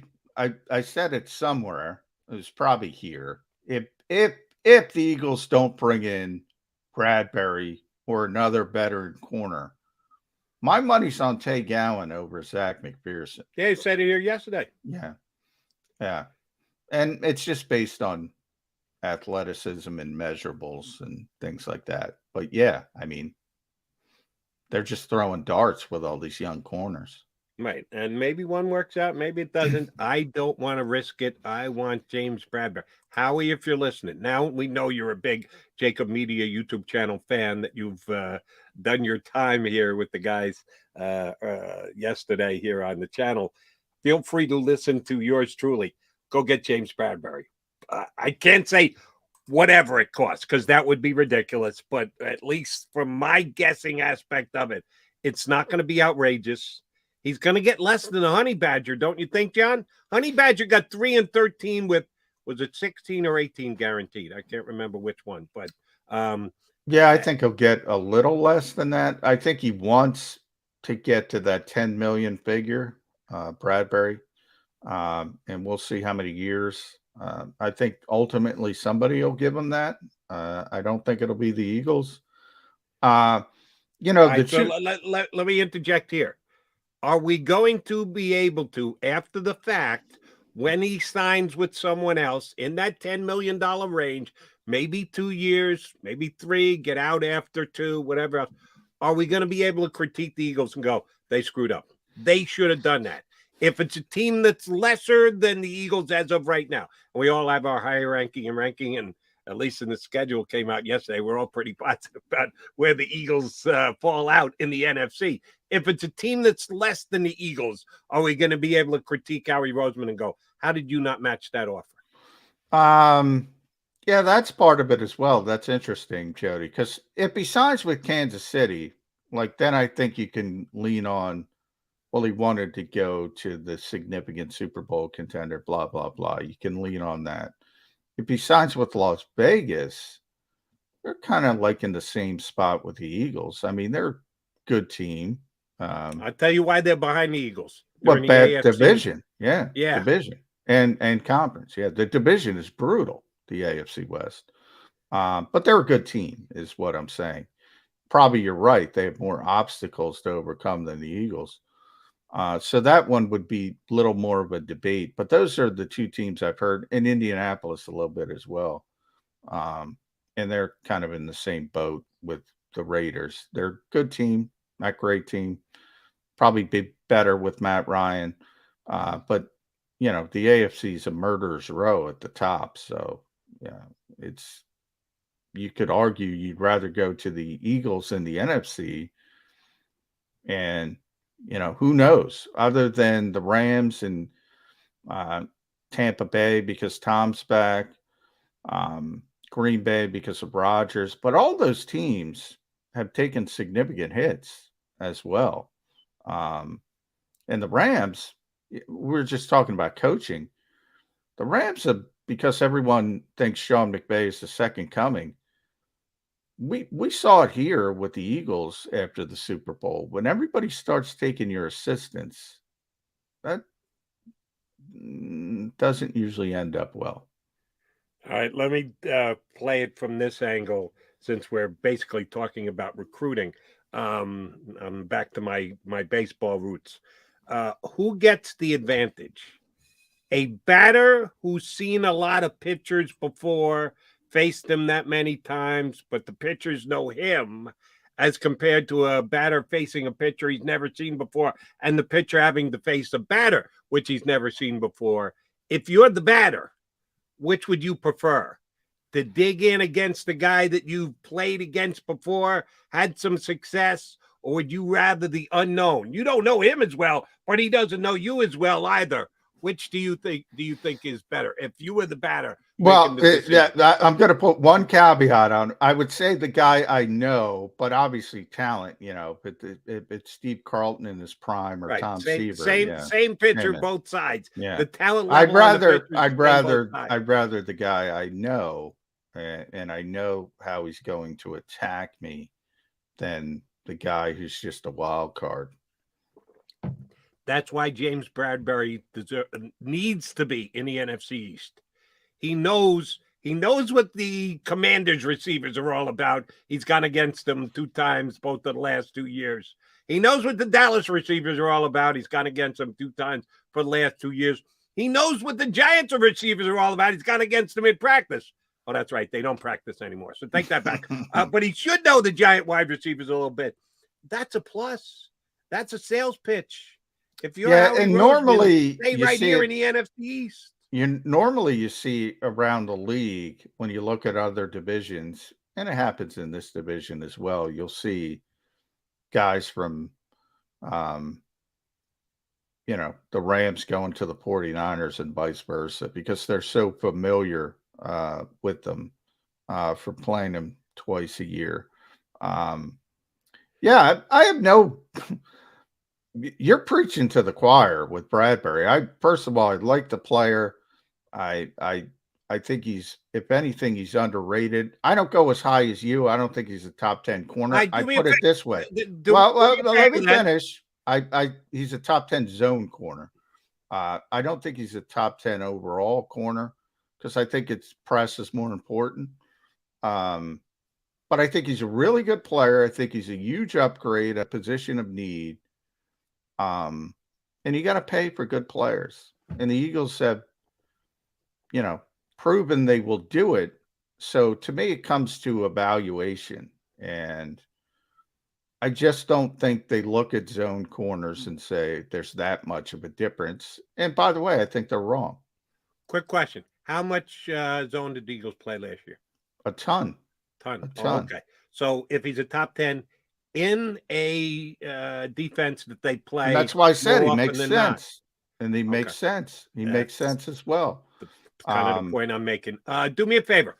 You got the pro football, the ratings, power rate. You have access. I don't think they break the corners down into zone corners and man-to-man. Yeah, they do. He was top 10 in Do zone. they? I think it was number 9 in zone coverage. But he was not great in man coverage. Do you have them for multiple years, the grades? Or just Yeah. this past year. Yeah. Well, he was great in 2020. I mean, he was phenomenal. He was a top 10 corner in 2020. Trying to pull it up. Last year was not great for him. He was graded as trying to find him 58th overall. But he was 9th in zone coverage. 2020, he was 7th overall in the entire league, 7 out of 121. So he had a great season. So he's 1 year removed from being a top 10 corner. Yeah. And he was a top 10 in zone, which the Eagles play most of the time anyway. Yeah. And then before that in Carolina, one of the things, because Dave Gettleman got a lot of crap in New York, and rightfully so. He made a lot of mistakes, but Bradbury wasn't one of them because he wasn't setting the world on fire in Carolina, but he knew him well from there and thought he had potential, and he really took off in 2020. And he was still good as a zone corner last year. And remember, that was a bad football team, so that plays into it as well. The Giants were a bad football team. They're like the Eagles. They never got to the quarterback either. Yeah. And I think he's a good player. Like I said, I would have no problem with the Eagles bringing him in. I just don't think they will. Which I'm a little disappointed by. I won't say perturbed, but disappointed because when you make a move, and I know everybody hates when you tie it to just one move, but the A.J. Brown move was so big and you're paying him so much money, it does slant the way that you look at the football team. That if you want to be part of the we're not ready crowd yet, that John abhors, for the most part I do too, but John's just a little bit more outspoken about it than I am. We're not ready. Then you don't get A.J. Brown. As soon as you lay out the money and the draft picks to get A.J. Brown, guess what? You've declared yourself ready. You no longer have the ability to say we're not ready. You as an organization have made a decision. We're in for this year. We really believe we can not only make the playoffs, but win when we get there. Once you do that, then you got to make the corresponding moves thereafter. You got to keep playing in that direction. You can't go, all right, no, but now we'll back off. We made one big move forward, but now we're backing off. No, you got to keep going forward, and getting James Bradbury is that kind of move. I think the Eagles' argument would be, and actually I don't think, I know the Eagles' argument would be AJ's 24. James is going to be 29 this summer. And then obviously 30. How old is Slay? Slay is over 30. And that's part of it as well. I mean, Darius Slay's not going to play like Darius Slay forever, as he himself has acknowledged. But how old was Slay when they got him? Well, yeah, but and remember, Slay, when they got Slay, they tried to go in different directions before they ultimately couldn't get things done and made the trade. So Slay is 31. He turned 31 on New Year's Day, by the way. So he's 29 when they got him. Yeah. And okay, so why are we running scared of James Bradbury at 28 going to be 20? Well, number one, they did the exact same thing with Slay. Well, Slay's a better player. I mean, Slay's a top 5 corner in the NFL, and he's been consistently for years. I mean, Slay's a big time press guy. Like, you know me, Jody. I don't think lockdown corners exist. Right. And I think Eagles fans don't realize they have as good as it gets as far as press coverage. Darius Slay is as good as it gets in press coverage. Like, he's in the conversation with Jalen Ramsey. And you know, I'm trying to think of other corners. What's Slay's? Granted, Slay is better than Bradbury. If I made it sound like I was trying to equate the two, I wasn't. I understand Slay's a better player. What's Slay's average salary? And I'm not even talking about the redo for cap purposes. I'm talking about when they got him and redid his contract. How much per year was he making? I'd have to look it up. I don't. I bet it's 15, 16. 50. I know it was 50. 3-year deal. 3-year deal for 50 million, 30 million guaranteed. That's 16 and that's 16 and change per. I'm not saying they should play Bradbury 16 and change per. I'm saying 10, 11, which is 60 some odd percent. Is Bradbury 60% of a player that Slay is? Yeah, I think he is. Yeah, that's probably fair. But I don't think that's how they would look at it. I mean, bottom line, and they're not the only team in the NFL. The NFL pays generally, and this is why Dave Gettleman got a lot of crap for the Bradbury signing, even though I think it was a success, to be honest. You're not supposed to pay for zone corners. You're supposed to pay for press corners. So, if you look at Ramsey, if you look at Slay, if you look, AJ Terrell's going to get a big deal. Obviously, Trayvon Diggs as a playmaker. Guys like Lattimore, trying to think of the best coverage corners. Denzel Ward, I think, would be in that category. J.C. Jackson just got his money from the Chargers. Those are the guys, I think the league looks at and says, all right, these are the best corners. And that's because of press, And by the way, I think zone is underrated. More teams play zone. If you're going to play zone, why not? This goes back to cover 2 and Tony Dungy, and people will argue today whether, is Rondé Barber a Hall of Famer? And I would argue no, he's not. And why? Because he wasn't a press coverage guy. And other people, and we've had Ira Kaufman on. I think Ira thinks he should be in the Hall of Fame, if I recall. Guy made a ton of plays. I will say that. But, for whatever reason, and I, probably have been pushed into that corner over the years by talking to coaches and scouts. They just value press coverage corners more. But then they go out and play zone. Yeah, it's weird. They talk up press, but when in doubt, let's get into a zone. That's a fair point. I'm with you on Rondé, and I can tell you the reason why. Because I know how good he was. He made the big play against the Eagles, which the Eagle fans will hate him forever for, but he was a damn good player. He just wasn't as good as Eric Allen, who was a press corner, a man-to-man corner. Perfect example. Yeah. And Eric Allen, to me, is more of a Hall of Famer than Rondé Barber, but Rondé, it seems on a national level, gets more acclaim for what he did. And I just thought the Eagles corner was a better corner. All right, we're going to take a quickie time out here, hoping to be joined by our buddy from NBC Sports Philly. Not Barrett Brooks, now TV star that they've made him into. Dave Gonzalo, you catch on TV a lot, but you also read him all the time on NBCSportsPhilly.com.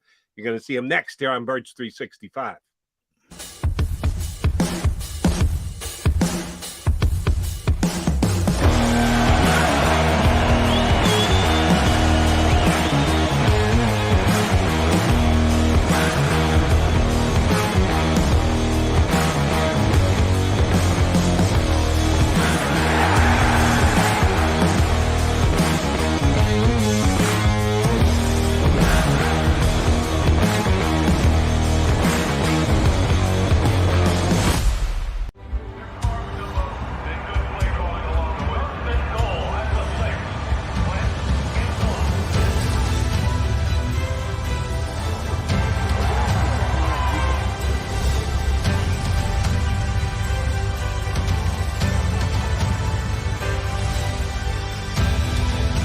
Field of life.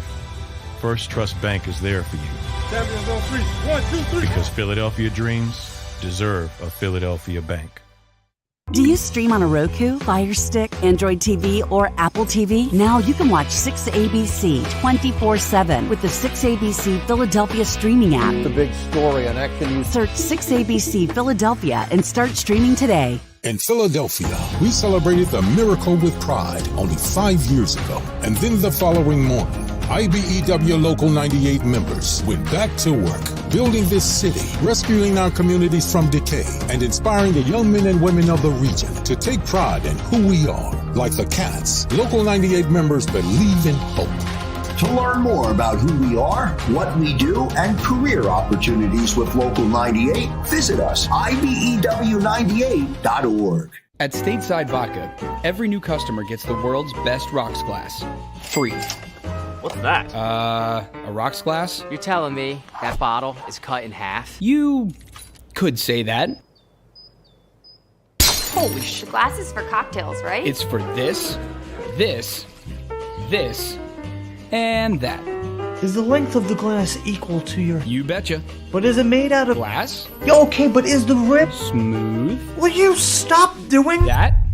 I'm the professional here. And you're telling me I can get one of these glasses for free? That's right. 1 free rocks glass per customer with each first-time purchase of Stateside Vodka. All from the company that's highly awarded.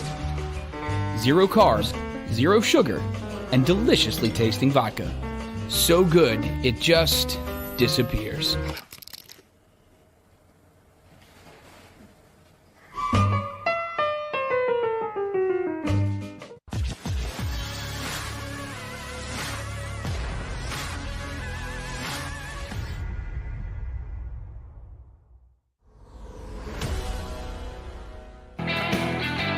Got your Mac guys, McMullen and McDonald here with you on Birds 365.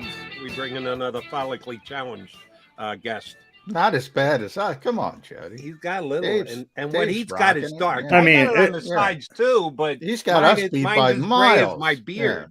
Yeah. Gosh, I mean, this is by choice, most of Yeah, it. yeah. Very nice. When was the last time you got a haircut, Zingo?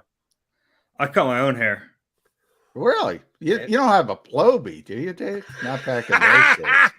Do you know what a Ploby is? I have no idea what that is. Really? Yeah. I'm showing my age. You and I both know that one, McMullen. Yeah. Never have I had a Floby done to me, but it's like that was one of the great infomercials of all time, Dave. The Ploby. What is that? it? Was that Ron Popeil? It might have been. I forget. It was a hair cutting device that you would attach to a vacuum, and it would cut your hair supposedly with no mistakes possible. So it made it. I'll so tell you simple. what, that doesn't sound so bad. I have to look into Oh, that. it's great. You got to look it up. It'll be on YouTube. Floby, Yes, okay. Look it up. It's tremendous. I love a good infomercial too. Yeah. Sometimes I'll get stuck watching one of those knife infomercials, and that'll be they're my great. Yeah, That'll Some be of the- yeah, yeah. that's a half hour for me. That's no problem. I'm a Cut big the brick in half. That's my favorite. Yeah. The knife that cuts the brick. Yeah, I'm a big You need Sham that. Wow guy as well. Big Sham Okay. Wow guy.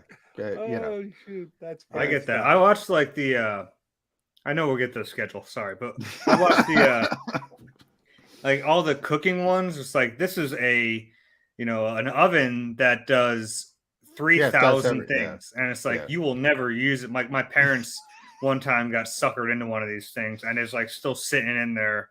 my wife. Real quick story, Dave. My wife made me buy her the Emerald air fryer, which does like what you're saying, does like 57 different things. I think we use 2 things in it. 2 of the. At least you use it. Yeah. Well, exactly. Not bad. for a while. All right. It's in the garage now. That tells you how well it went over. Dave Z, if the opposite ends of the spectrum were he is the missing piece to the Eagles winning the Super Bowl in 2023 to stop, don't even bother. Tay Gowan is good enough. Signing James Bradbury falls somewhere in the middle of those 2 things. Which one is he closer to? You're good with Tay Gowan being the starter, or Super Bowl? We're going. Put your money aside. We're going to Skipping the Super over Bowl Zach this year. McPherson just because I like Tay Gowan.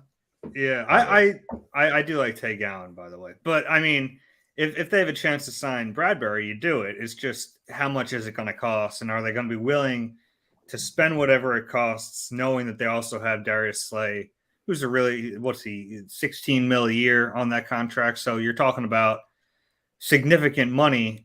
I'd be a little scared going into the season with what they have at corner. And it's kind of a numbers game there. You have so many young, talented guys that look, if they don't sign someone, I'm really looking forward to training camp and watching that battle, because who knows, maybe they do have a diamond in the rough, because they have so many of them that like your odds increase, because you have Tay Gowan and McPherson and Kerry Vincent and some of the undrafted guys they just brought in. But if this is a team with serious playoff aspirations, to then say, hey, one of these guys is going to be good enough, I don't think that's good enough. I mean, I think that they need to still add at that position. You know, before we get to the schedule, since we went down this road, Dave, from my perspective, because you look at safety, same type of thing, but Marcus Epps has played a little bit, so I think there's a little bit more of a comfort level. But it seems like an obvious need, and they don't have the numbers. So in a lot of ways, I'm more concerned about safety than corner, because at least I have a bunch of darts to throw at corner. And maybe it's Tay Gowan, maybe it's Zach McPherson, maybe it's Kerry Vincent, maybe it's Josh Jobe or Mario Goodrich. But you got a bunch of guys. Safety, it's sort of like Marcus Epps or bust, unless you believe in Kayvon Wallace, and I've seen enough of Kayvon Wallace. Am I crazy to think safety is more of an issue than corner?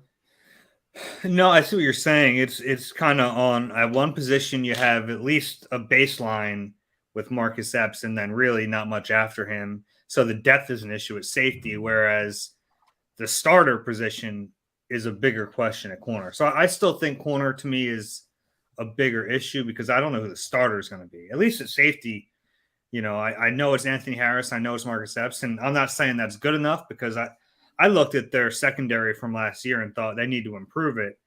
And they've actually done to this point, and there's still a few months, they've done the opposite. They've lost talent in the secondary. So that should bother you a little bit. But at least Marcus Epps, I feel like is steady and solid. Whereas the other corner, like one of those guys might be okay, but I haven't seen him play. I mean, we've seen Zach McPherson play some mop-up duty, get some snaps when, you know, Slay would leave a game for, you know, a few series, but not enough to feel comfortable with. At least with Epps, like, you know, he can play. Now, the problem is you typically want to have three safeties. Yeah.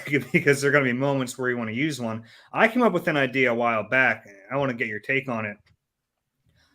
I wonder if in certain situations, the versatility of Avonte Maddox lets them kind of play him in that big nickel role and bring, like, because at that point, you're just trying to get your best defensive backs on the field. I wonder if it wouldn't be like a Josiah Scott, you know, who they put him at nickel. Yeah. Put him at nickel and then kind of bump Avonte back to safety when you go with that package. We brought that up. Jody and I brought that up, Dave, because, you know, Avonte played safety as a rookie and, you know, acquitted himself well in some. I liked Avonte as a safety, and it's a shame because my long-term goal was to get Avonte as safety, because I just liked him back there. He reminded me of Bob Sanders, honestly, just like an undersized, rangy safety who wasn't afraid to hit. For him, I think he's best served as a nickel corner. But yeah, well, that's the problem. I think he's a really good nickel corner. Like, I don't want to. I think the Eagles have a top 10 nickel corner, and like I don't want to affect that position by then you're affecting too. It's like the old Stoutland thing. I don't want to move people around. I don't want to move, you know, two spots when I got one really solidified. Ideally, but Stout will change that when he can get his best five out there. Yeah. But I hear what you're saying, and there's some. Hey, why not Kaiser White? You know, you can't call it big nickel with Avonte. You could call it big nickel. You'd have to call it smaller. I don't know, somewhat bigger nickel. Yeah. Why not? You have three linebackers now.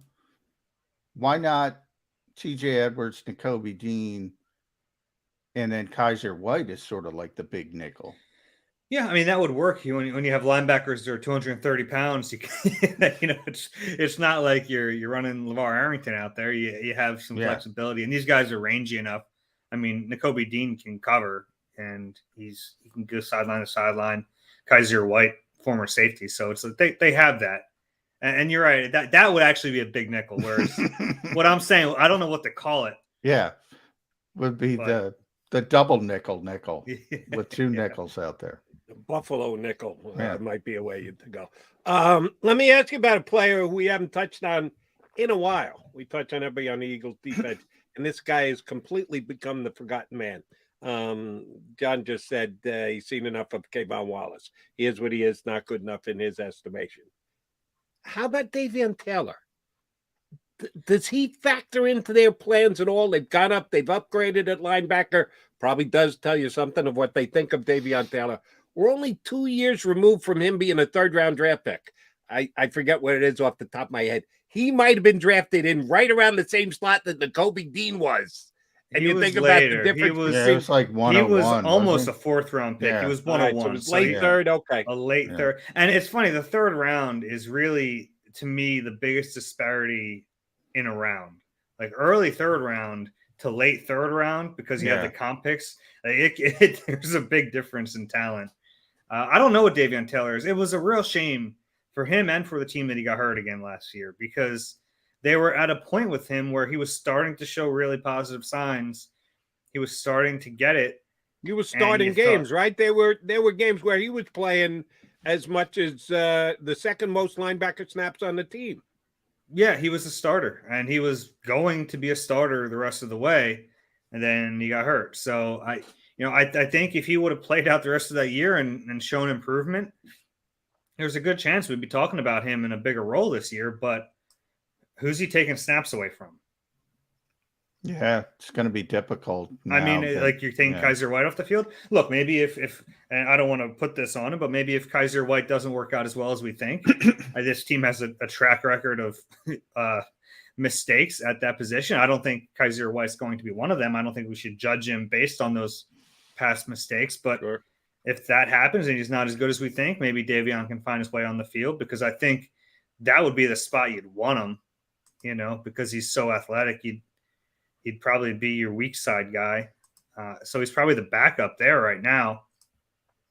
There's so much to like about him because the athleticism's there, but he, more than anyone else, needed to play. He just needed to kind of learn on the job, and he didn't get that chance last year. So it's tough to find a way for him to get better if he's not playing, and I don't know how he's going to play. So it's a tough deal. And that was one of the issues I had when they drafted him, because he seemed like a guy who was like willing to do what it took, but he needed to just have the on-field experience. And they were willing to. I think he was getting better, Dave. I used to tell a joke about him that he was the fastest guy to the wrong spot that they had. Yeah. But and I think he started to get better. Like his instincts were getting better, and like the more he played, the better he got. And so I really felt bad for him last year that he got hurt, because he had a big opportunity. And now I look at the linebackers and think, well, I'm not taking Kaiser White off the field. I'm not taking Nakobe Dean off the field. And honestly, I'm not taking TJ Edwards off the field in whatever role they give him. And I think TJ really helped Davion, because TJ is so instinctive. And if they were able to like make one player, if you were able to put Davion's athleticism and TJ's instincts together, you'd have an all-pro. Yeah. And Davion was really physical. He was really bringing a physical aspect to the Eagles defense. So now he's kind of buried. It's a little disappointing, but that's what happens with injuries. Let's shift it to the schedule, Dave. Obviously, not a big that's a win, that's a loss guy, but I tend to look for themes in the schedule. In this schedule, I don't know. They could have called up Howie Roseman. He couldn't have put together a more favorable one on paper. Part of it is playing you play in a bad division, you're matched up against a bad division. So I think if you look at all these strength of schedule things, which are meaningless, but based on last season's record, the 4 NFC East teams have the easiest schedules. There's a reason for that. What were your themes when you saw the schedule? A chance to finally start a season on a good note. I mean, the last 3 times they've made the playoffs, it's because they've like overcome these awful starts to their season. Even last year, you know, you see them get in a hole. This year they have a real chance here. Lions, Vikings, Commanders, Jaguars. They should be at least 3-1 through that. If they're not, then there's a problem. You know, they have to take care of the teams they should beat, and that's been an issue for them at times. But I look at the early part of the schedule and think, man, if they can get through the first 4 weeks with a 3-1 record, then you play Arizona without DeAndre Hopkins, so the timing works there pretty well. Yeah. And then the Cowboys are a tough game. It's been a tough game for them in the past, but they have a chance to go into that week 7 bye, which is a little early, but they have a chance to go into that week 7 bye feeling pretty good about themselves. And after watching what they've done the last few years, I think that would be a real positive. I mean, the last time they got off to a good start in a season was 2017. Yeah, it's been a while. And go ahead, Jody. I was going to say, I want to hit on the 2 Dallas games. You mentioned the Dallas game coming up after what could be a real nice run to the start of the season. And then again, in the back half of the season, they're the 3rd game of 3 straight games on the road. So one, I think, is advantageously placed, the early home game. One is disadvantageously placed, the late road game. Is Eagles' season going to come down to that late road game against Dallas? Is the NFC East going to be hanging in the balance on Christmas Eve in Dallas? It could be. Yeah, I think it's possible. And it's if you have to quibble with the schedule a little bit, they do have a few road games on short weeks, and that's one of them because it's a Saturday game. So that's not easy. You play at Giants, which is just a drive, but then you have to fly to Chicago, come back, fly on a short week to Dallas to play what might be the most important game of their season. That's not ideal. On Christmas Eve, throw that into it as well. On Christmas Eve. Yeah. So they have the chance to either make or break a lot of people's Christmases in the Philadelphia area. It's a tough game, and they've struggled with Dallas. I mean, it feels like they have to beat Dallas if they're going to win this division, and they at least have to split. So that's a team that's really given them fits in recent years, and it just has a feeling like they have to get over that hump if they really want to take that next step and be a division winner again.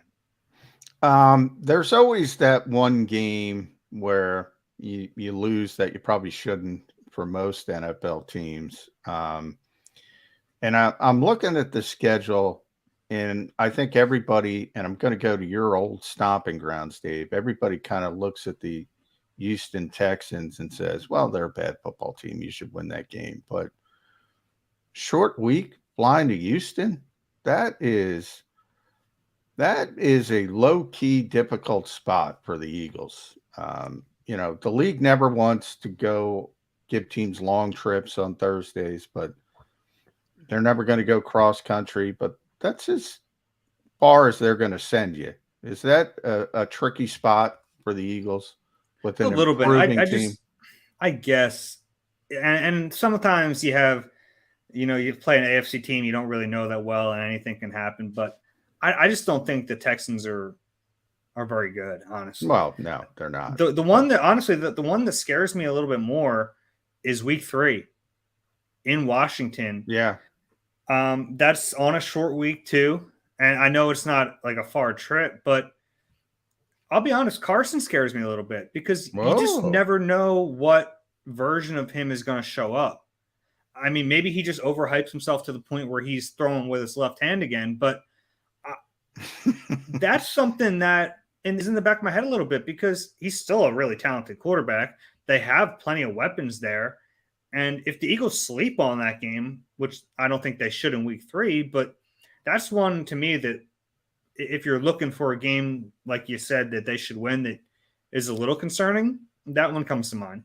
Yeah, I said we had Glenn Macnow on in our first hour, and I said I would have rather have Carson at home first and play him on the road second because they can get inside his head.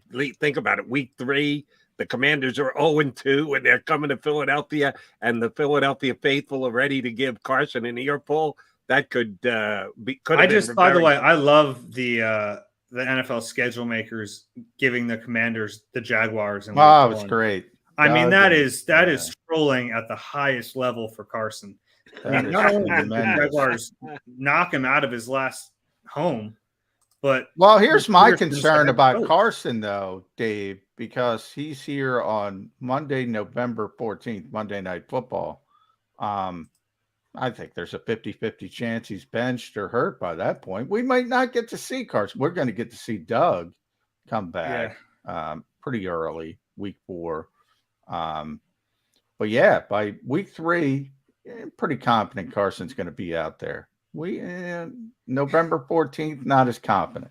Yeah, but I mean, he did play the whole year last season. That's true. You know, he didn't not necessarily well at all times, but he stayed healthy.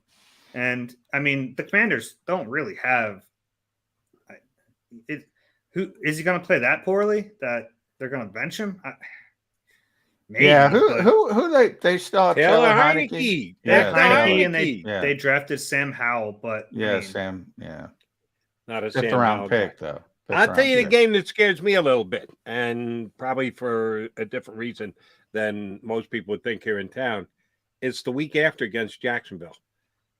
I still love the quarterback. I know he didn't do much last year, but there was a reason he was the number 1 pick in the draft and the highest ranked and rated pass. How much did Urban Meyer really handicap that team last year? Doug, just by being the professional that he is going to go in there and be better than what they had. I think Lawrence in week 4 could be an issue for the Eagles, especially if they don't sign James Bradbury.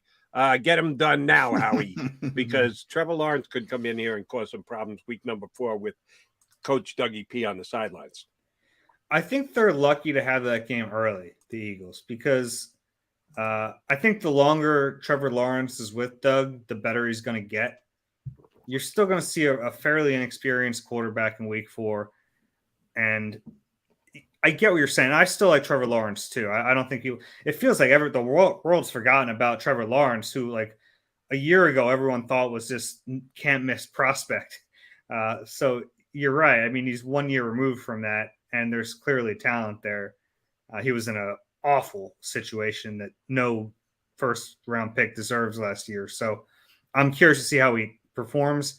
I just don't know if that team's talented enough. I know they spent in the offseason, but I didn't necessarily like a lot of what they did. Yeah, I don't like where they spent, or you know, obviously overpaying Christian Kirk would be most notable, setting off a firestorm. Every other organization's probably angry, including the Eagles, who had to pay $25 million to AJ Brown. But I want to go to that portion of the schedule, Dave, because that to me is the most difficult from a talent standpoint. You got a 3-game stretch, November 20th to December 4th. You're at Indianapolis with Matt Ryan. Green Bay comes here. Tennessee comes here for the A.J. Brown revenge game. Is that going to tell us how good the Eagles really are, that 3-game stretch? In mind, it's the toughest stretch on the schedule. The only 3 games in a row, I believe, with teams winning records last year. That Packers game is as tough as they come. They're a really hard team to beat. I know the Eagles went there a few years ago and pulled off a perfect game to beat them, but it's just not easy. To Jeopardy. Not perfect to Jeopardy. That's true. But that's the toughest game on the schedule, is week 12 against the Packers. I know it's a home game. I know it's Sunday Night Football, but no Devontae Adams, maybe a little hope. I still think that's a really, really tough game. And then the Titans, we'll see what they are at that point. I don't think the Titans kind of strike the fear into you like the Packers do, but they're a very good team.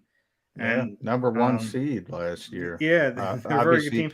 Here's what scares me about the Titans, Dave. For the Eagles, Derrick Henry's healthy. You know, the Eagles have done a lot of good things about adding Hassan Reddick, Kaiser White, Kobe Dean, Jordan Davis. Other than Jordan, a lot of undersized guys on that field trying, that's the one run support game where you go, oh, we got to stop the run this week. That might be an issue from a stylistic standpoint. It might be, but you still have TJ Edwards, who you would think in that game would take the field quite a bit. Jordan Davis will help.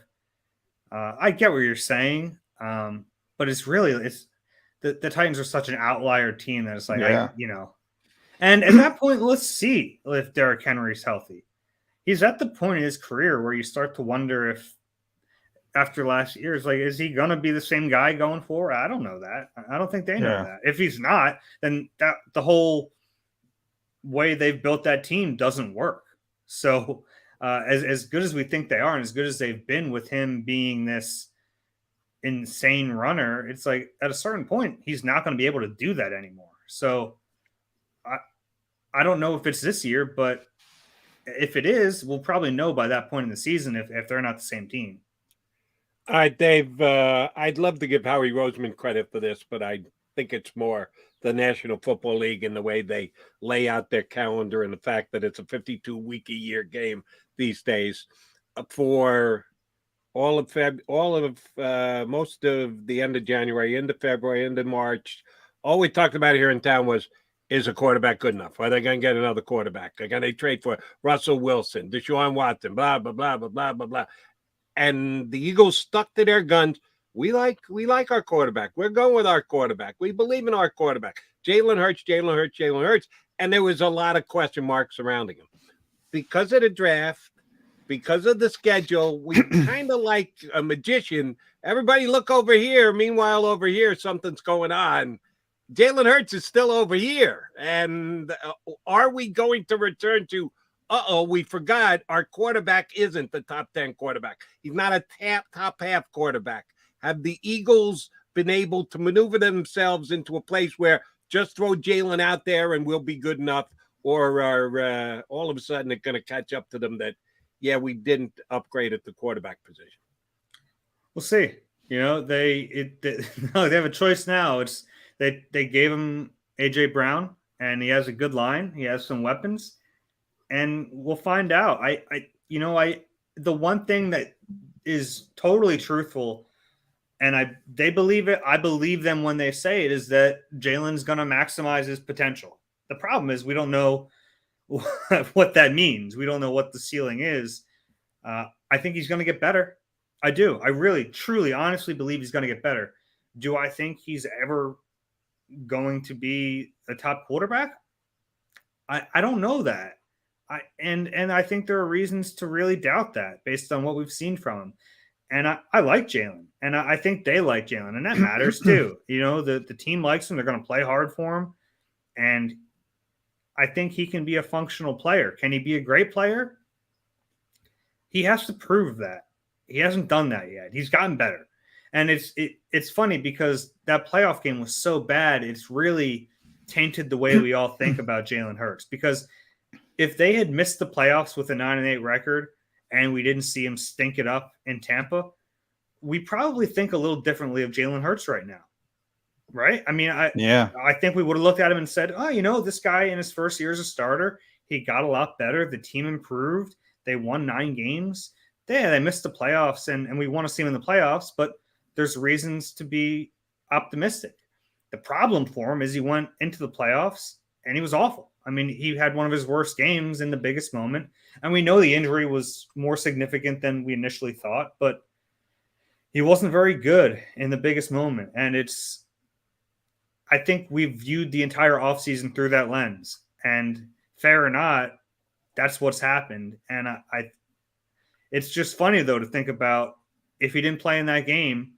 What if he said he was too hurt to play, and they said you're too hurt to play? Gardner Minshew plays, he stinks, they lose. I think we're talking this offseason has a much different feel to it than it does. That's true. What if Gardner wins it though? Ooh, that would then be, then you have a different different vibe. He is Dave Zangaro. Read him at NBCSports.com, at D Zangaro NBCS on Twitter. Eagle Eye Pod with Ruben Frank. You guys have that up right after the schedule. So if you want to hear their thoughts on the schedule, get it there. I'll leave you with this one, Dave. And I was surprised by this. When we talked to Hassan Reddick earlier this week, kind of gave us a little nugget about how the Eagles have shifted their coaching staff, and that sort of the outside linebacker defensive ends are working with Jeremiah Washburn, the interior defensive linemen working with Tracy Rocker, the linebackers obviously with Nick Rollis. Does that tell you anything about how they're going to play their defense, how it's changed their defense, or is it more about the shifting of the personnel department? Because there's a lot of stuff there, and Jeremiah had that dual role, part scout, part coach. What did that tell you? Yeah, it gives another hint that this is going to be a really hybrid defense. And it already was. Like, we saw them do a lot of different things last year, but there have been all these little hints this offseason, and Hassan Reddick signing was one of the biggest ones, but also drafting Jordan Davis. And then one of the, drafting Kyron Johnson and then signing Noah Ellis after they've kind of brought in these prototype nose tackle, outside linebacker players. I mean, they're going to be in 3-4 a lot. They just are. And it's, I don't think, Nick Sirianni was asked, is their base going to be a 4-3 or a 3-4? It's a valid question. I don't know if it's the most important one, because what they are out there with the first play of the game, doesn't you're going to be matter. in nickel most of the time anyway. I really think Gannon wants to get to the point where it's very week dependent. It's, he looks at an offense and says, what's our best bet to beat this team? And I think now he has enough versatile pieces to do that. But I think the hints are pretty obvious that, we saw a little bit of a hybrid defense last year, but how hybrid was it really? I mean, at times, I think it's going to shift a little bit more where we're going to see them do a lot more different things this year. And the key guy is going to be Hassan Reddick. He will be the one that kind of dictates how the hybrid works or not. Is he on the hand on the ground? Is he playing off the line? That'll kind of dictate it more than anything else. Dave Zangaro, always a pleasure, my friend. Thank you very much for coming on with us. Tell your buddy, Mr. Frank, we send our regards. Thanks for jumping in today. Thanks, guys. Thanks, Dave. Zangaro from NBC Sports Philadelphia here with us on Birds 365. All right, quickie timeout. We got to put a bow on the show, a bow on the week here on Birds 365.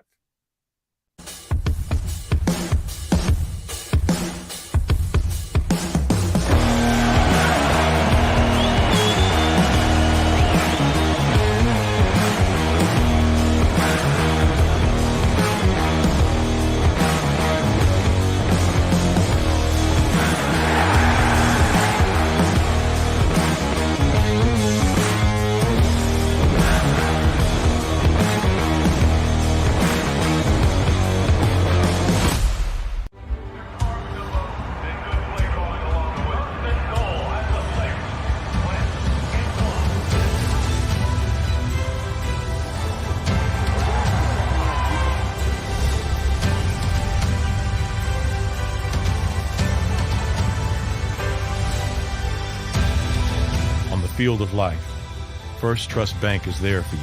Champions on 3. 1, 2, 3. Because Philadelphia dreams deserve a Philadelphia bank. Do you stream on a Roku, Fire Stick, Android TV, or Apple TV? Now you can watch 6ABC 24/7 with the 6ABC Philadelphia streaming app. The big story on Action News. Search 6ABC Philadelphia and start streaming today. In Philadelphia, we celebrated the miracle with pride only 5 years ago. And then the following morning, IBEW Local 98 members went back to work, building this city, rescuing our communities from decay, and inspiring the young men and women of the region to take pride in who we are. Like the Cats, Local 98 members believe in hope. To learn more about who we are, what we do, and career opportunities with Local 98, visit us, IBEW98.org. At Stateside Vodka, every new customer gets the world's best rocks glass. Free. What's that? A rocks glass? You're telling me that bottle is cut in half? You could say that. Holy shit. The glass is for cocktails, right? It's for this, this, this, and that. Is the length of the glass equal to your... You betcha. But is it made out of... Glass? Yeah, okay, but is the rip... Smooth? Will you stop doing... That? I'm the professional here. And you're telling me I can get one of these glasses for free? That's right. 1 free rocks glass per customer with each first-time purchase of Stateside Vodka. All from the company that's highly awarded. 0 carbs, 0 sugar, and deliciously tasting vodka. So good, it just disappears.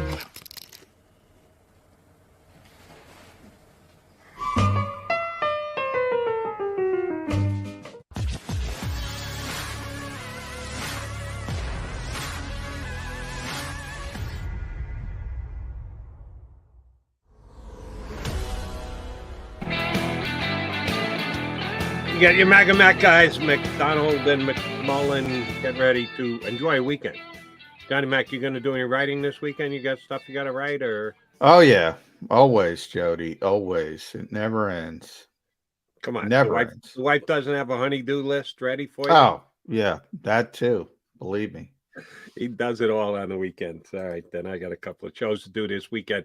But sure enough, we'll be back here on Monday, so that's what I'm going to put the bow on the show with.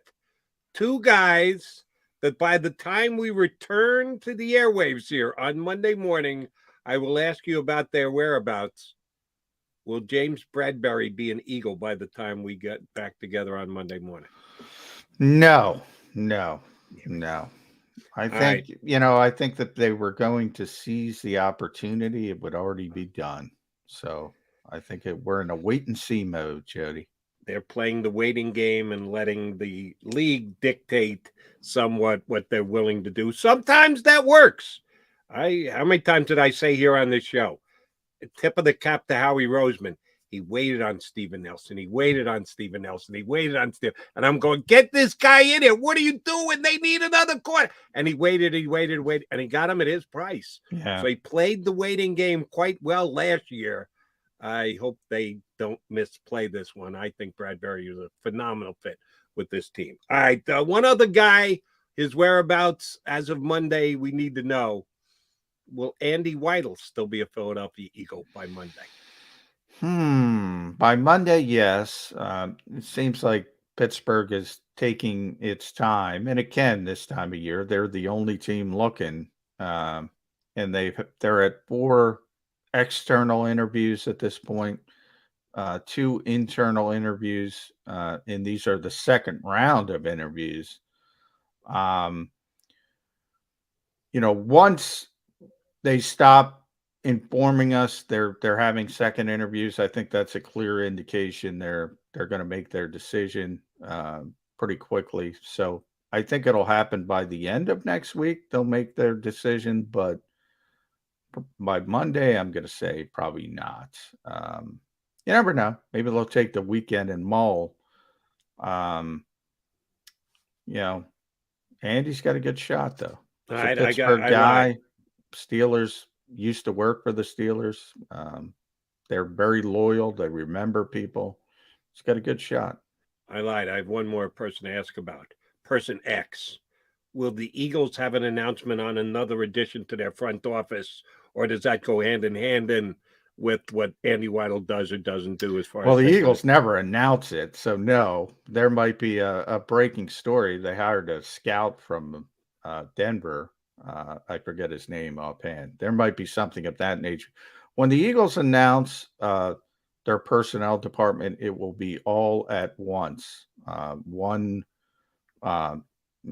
just release and promotions and all that kind of stuff. And that might not be for a while because they've got positions. Yeah, they got still a bunch of holes to fill. Yeah. So you're telling typically, me I would think it comes by the end of the month in the typical way.